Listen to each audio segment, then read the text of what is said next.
Selamat pagi anak-anak, selamat bertemu kembali di pertemuan kelima pelajaran IPS bersama Ibu Sarce Pembong SPD. Sebelum kita memulai pembelajaran kita pada hari ini, mari kita awali dengan doa menurut agama dan keyakinan kita masing-masing. Berdoa dimulai.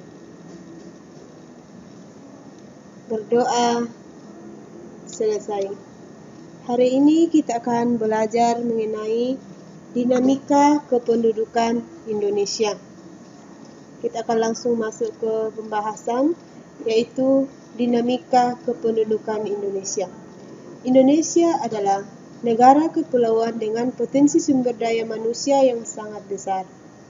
Dinamika penduduk adalah perubahan jumlah penduduk pada suatu wilayah yang disebabkan oleh 3 faktor, yaitu kelahiran atau natalitas, kematian atau mortalitas, dan perpindahan atau migrasi. Kita masuk yang pertama, yaitu kuantitas penduduk. Kita akan bahas jumlah penduduk ya. Indonesia memiliki jumlah penduduk yang sangat besar. Coba perhatikan tabel yang ada di bawah, yang urutan pertama, peringkat pertama, yaitu ada Cina dengan jumlah jiwa 1.372 juta jiwa. Urutan kedua atau peringkat kedua yaitu negara India dengan jumlah penduduk 1.314 juta jiwa. Peringkat ketiga yaitu Amerika Serikat dengan jumlah penduduk 321 juta jiwa. Yang keempat yaitu Indonesia dengan jumlah penduduk 256 juta jiwa. Jumlah penduduk Indonesia menempati urutan keempat di dunia. Bagian B yaitu pertumbuhan penduduk. Jumlah penduduk Indonesia senantiasa berubah dari tahun ke tahun. Perubahan jumlah penduduk di suatu daerah dalam kurun waktu tertentu disebut laju pertumbuhan penduduk. Pertumbuhan penduduk dipengaruhi beberapa faktor, yaitu yang pertama yaitu faktor kelahiran atau natalitas, di mana faktor kelahiran dapat menambah jumlah penduduk di suatu daerah. Yang kedua yaitu kematian atau mortalitas, di mana kematian dapat menyebabkan jumlah penduduk berkurang. Yang ketiga yaitu migrasi atau perpindahan. Nah, migrasi atau perpindahan ada 2 macam, yaitu yang pertama yaitu migrasi masuk atau perpindahan penduduk masuk ya, dapat menambah jumlah penduduk. Yang kedua yaitu migrasi keluar atau yang dapat mengurangi jumlah penduduk.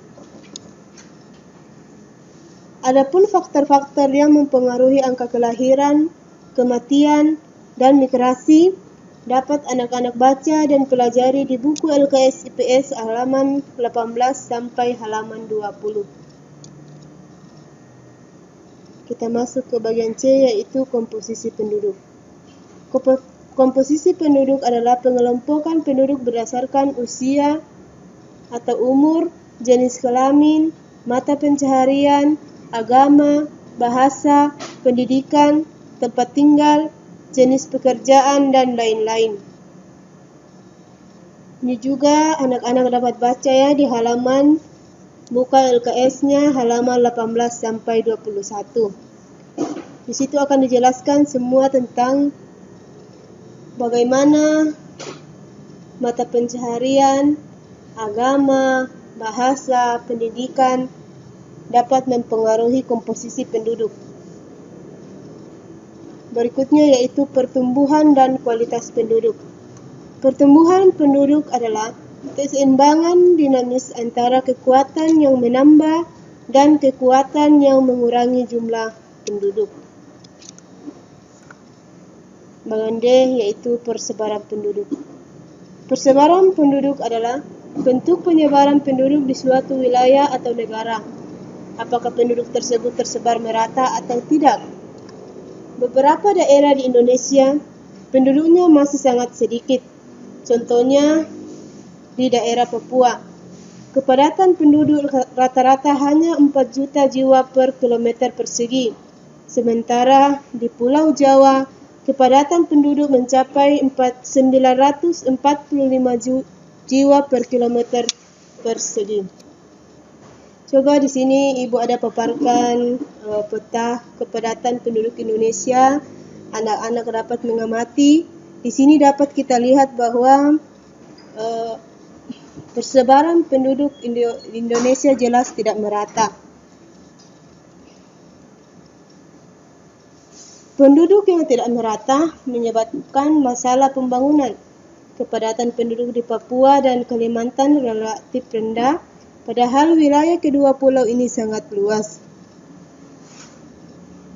Mengapa penduduk Indonesia tidak merata?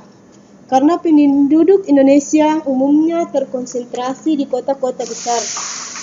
Karena kondisi ini didukung oleh fasilitas lengkap, lapangan kerja, serta menjadi pusat kegiatan pemerintah, teknologi, dan pendidikan di kota besar.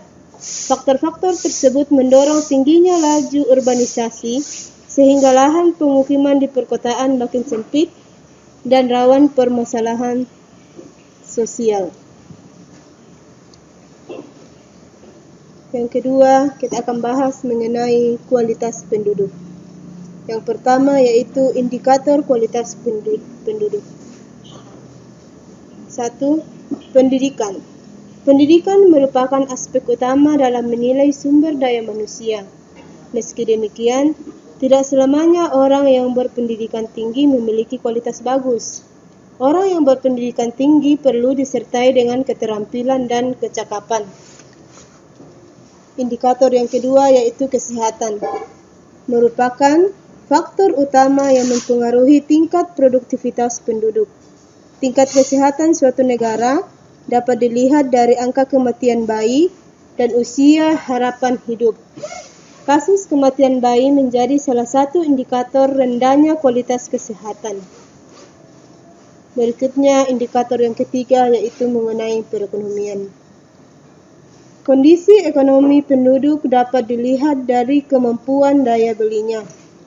Tingkat daya beli masyarakat menunjukkan kemampuan untuk memenuhi kebutuhan hidupnya.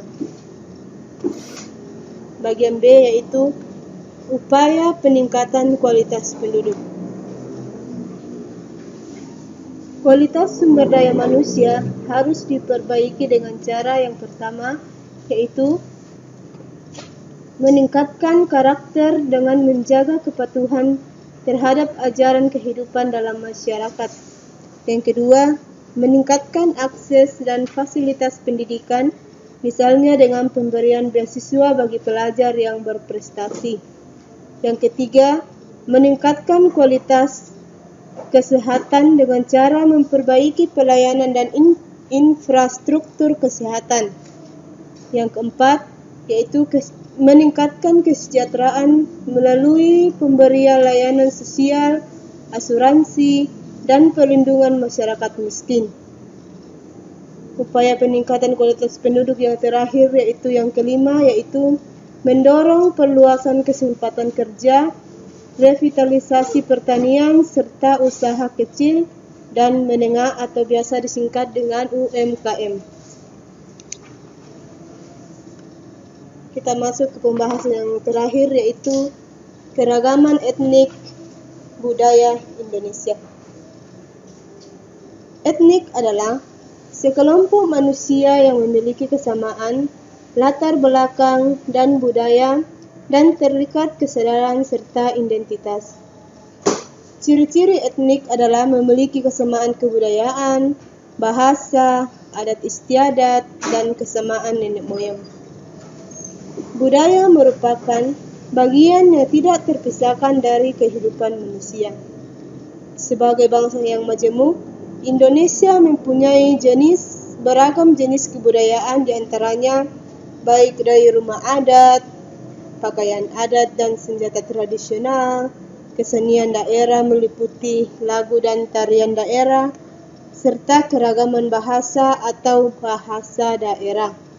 Setiap daerah pasti memiliki bahasa yang berbeda. Baik anak-anak, sampai di sini pembahasan materi kita pada pertemuan kali ini. Dan sebagai bahan ajar di rumah, di sini Ibu ada kasih soal latihan.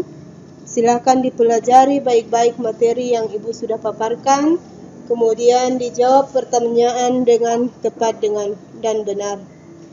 Jika ada kata-kata yang kurang dimengerti, anak-anak dapat mengajukan pertanyaan melalui Google Class atau WA pribadi ke Ibu. Sekian hari ini. Terima kasih. Selamat pagi. Tetap semangat. Jaga kesehatan.